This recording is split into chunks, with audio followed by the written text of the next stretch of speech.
Josh. How are you Hello. doing? I'm good. Good. It's great to finally get on an interview with you. You're a Yes. busy guy.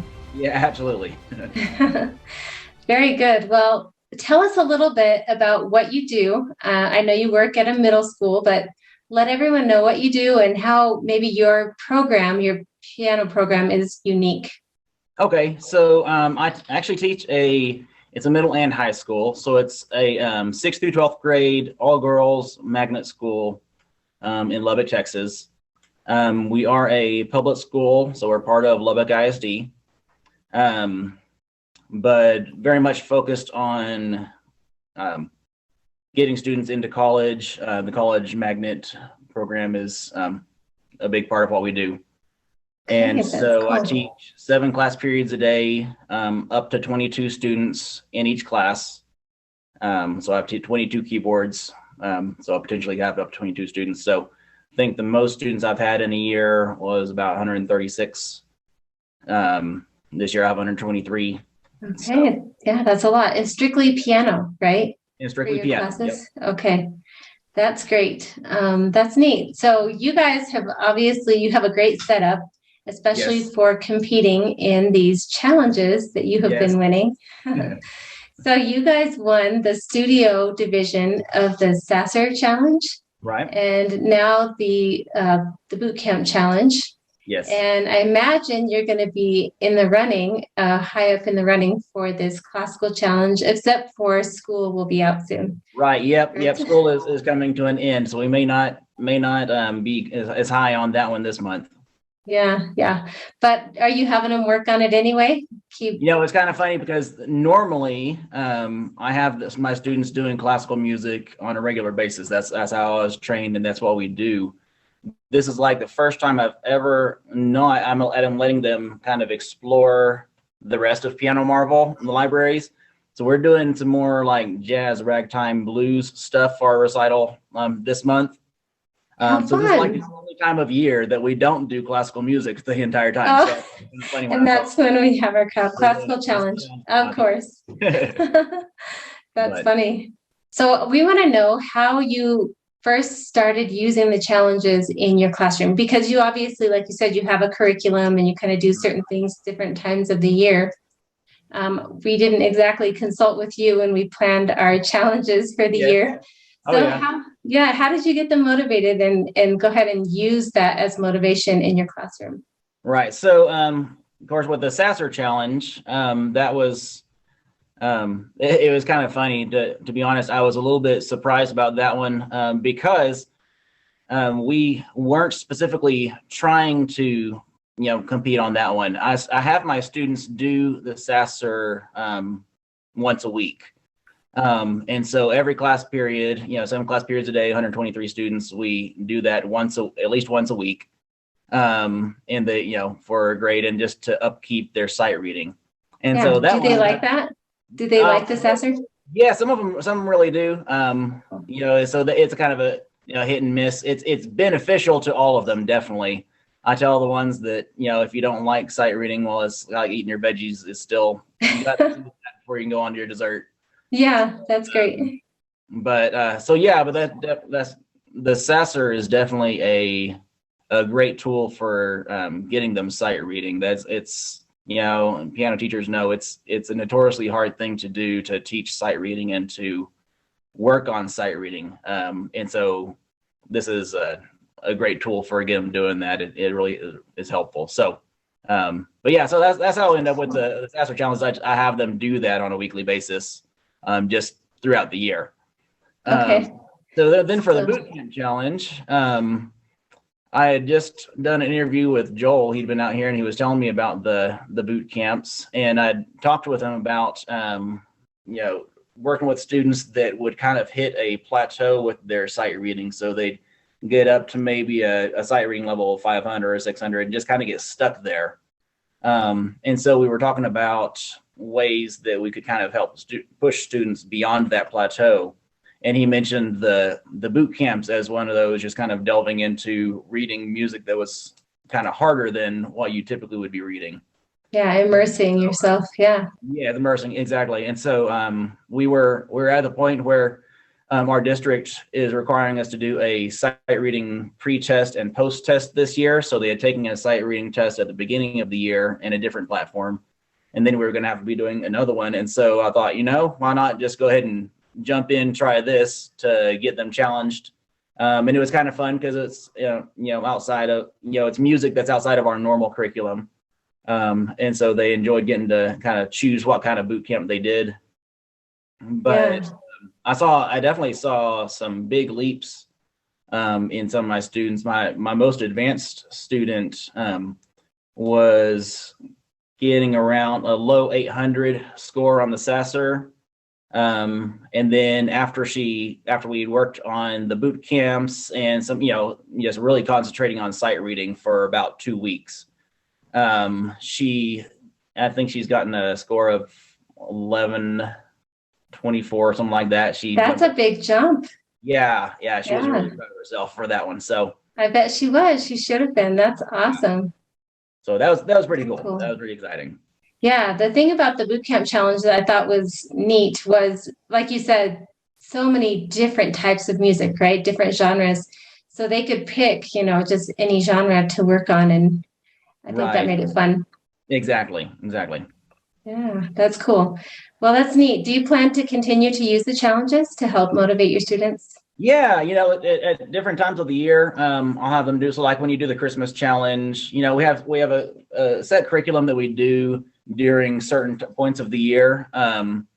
So like when we do the Christmas challenge, we kind of finish up with our Christmas recital, and then I'll let them jump into doing those something fun for them to work on, the last couple of weeks of school when motivation is low to do anything else, and ready to go home for the holidays.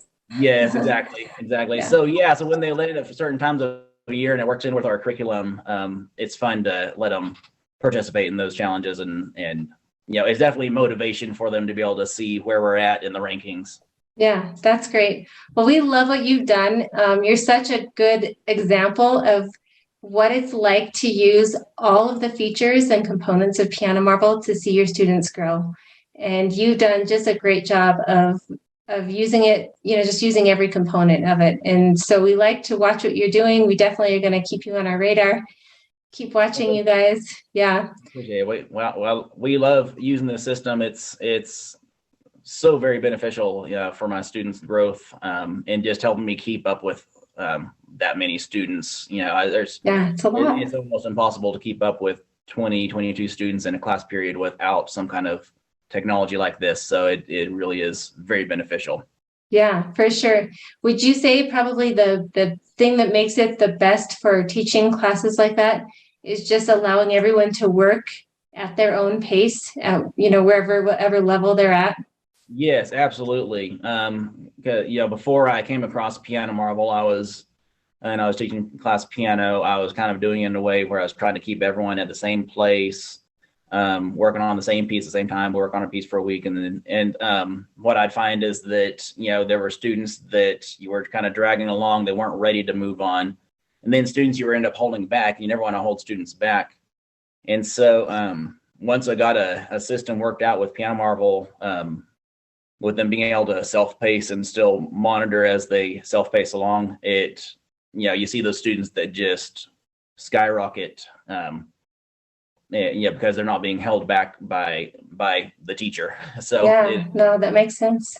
Yeah, it's really cool. It's taken a while to get a whole system set up along with the Piano Marvel curriculum, to get everything moving along. But once I got all that set up, it's just taken off. Yeah. Do you upload any of your own curriculum? I do. Yeah. We do. Once in a while when we find like a classical piece that's not in there, we'll upload that. I love using the bundles in that you can upload. And so for the students that get up past the method book levels, I've just created bundles of classical pieces that would they then start working through as the curriculum for the next level. And the Piano Marvel method books are wonderful for preparing for them for that. They're able to get up through the method books and then jump into that classical curriculum, and it's just seamless. Awesome. I love to hear that. That's great. On another side, I've never asked you this, and I don't know if Joel asked you this. Have you ever had the students compose and put their own music into Piano I've Marvel? not actually tried that. It's an interesting thought. Yeah, The time constraints of trying to get, all the different things that you want to work on during a week and during a day and in a semester. yeah, It's hard to get all those things in there, but that's a fun thought that I might have to try one of these days. yeah. Maybe with just the most advanced students or Yeah, something, that might be something cool to yeah. try. I'd love to hear it if you do I that. bet they would love to try that and love to be able to see their stuff in there. So that's Yeah, a neat idea. yeah. I'd never thought about that. Yeah, and if it's good quality, compositions, we love to release those for everyone if we get permission Okay. from them and from you to do that. Yeah. And it's kind of fun for them to see that other, people in the Piano Marvel community are playing their songs. Yeah. It'd be really fun. Yeah, that's a fun idea. I'll have to keep that in mind for the future. Awesome. Cool. Well, is there anything that you would like to share with me today that we haven't already talked about? And I think, the reason we end up winning the SASR and the boot camp challenge, I really do encourage teachers to push the envelope with the sight reading. When I first started with Piano Marvel, we hadn't done a whole lot of sight reading because once again, without some kind of technology, it's really hard to work on that. And I find that I was happy with how my students were doing when we would go to competitions. They were playing well and doing well, but they weren't learning learning the pieces as quickly as I would like them to. It would take them longer to learn the piece than I thought it should. So after that point is when I started really focusing on sight reading and doing sight reading on a regular basis. And once again, doing that with the SASR, it makes a big difference. And just the way that I saw my students reading, their music literacy really skyrocket and be able to learn those pieces so much faster. It really sold me on, how important sight reading is on a regular basis. And this is just such an easy way to get them doing it. Because I always tell my students the only way to get better at sight reading is just to do it. Yeah, And true. so this provides the music for it to just be able to cycle it in front of them. They pick it up and read it and go on.